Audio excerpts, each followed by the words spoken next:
हेगे रितुआ हेगे अंजलिया, अरे सब जल्दी जल्दी मिल के हेने आवी ने रे। की भेलोगे? देखी नेगे ई लइकवा लागो है जानल पहचानल है। आई बप्पा आई तो बैग ले ले होगे। आगे लगो है रहिया भुला गेल है गे, चली ने पूछबई केकरा हिया जाइते। आजी कहाँ जाहो जी? अजी ससुराल जा रहे हैं।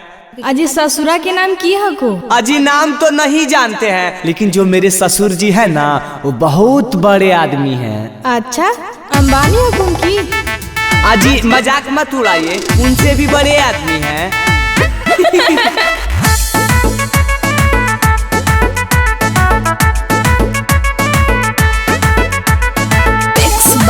दीपक दिलकश।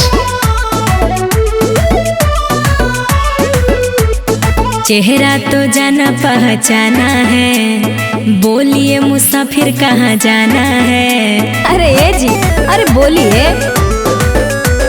चेहरा तो जाना पहचाना है, बोलिए मुसाफिर कहाँ जाना है। नहीं अंबानी नहीं टाटा ट्रम्प है, नहीं अंबानी नहीं टाटा ट्रम्प है। मेरे ससुर जी को 2 पेट्रोल पंप है। ओहो, ओकरा बारे में बोल रहे हैं।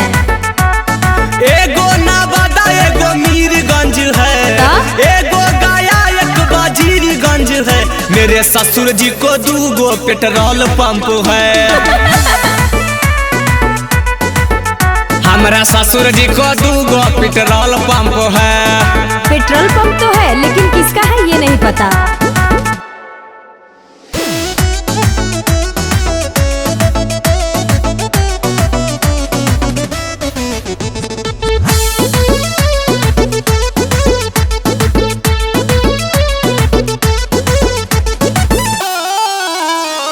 दूगो साली है आंगनबाड़ी के टीचर, साला दिन भर घूमता बन के फटीचर। अजी जानते हैं दिन भर शिखर खाता है।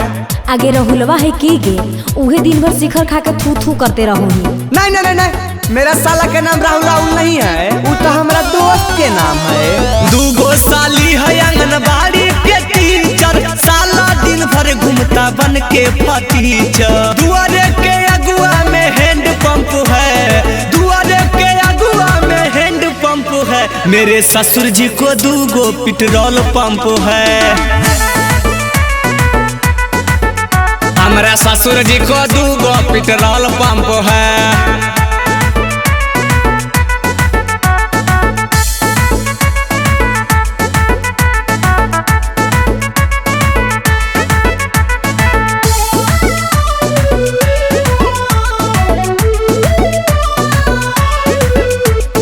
हमारो सासू जी हखिन मुखियाइन, हेड मास्टराइन से दिलखिन रिजाइन।